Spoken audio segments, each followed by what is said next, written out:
Chocolate miss আমাকে দিছে। বোন বোন একটা চকলেট দাও না। কেন এটা আমার মিস দিছে? একটা দাও না, তোমাকে দিব। আচ্ছা নাও।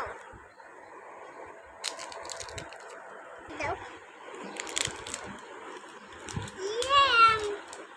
চকলেট পেয়ে গেছে। ছোট বোনরা যখন চকলেট পায় তখন বড় বোনদের সাথে কি করে? হ্যাঁ বলো। হ্যাঁ, আমি আজকে চকলেট কিনছি। বলো। আমি তুমি একটু আমাকে দাও না চকলেট, আমি তোমাকে দিছি না।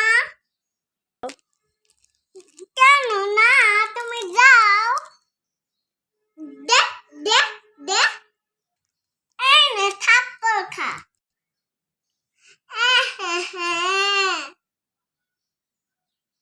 আমি আর তোমাকে চকলেট দিব না।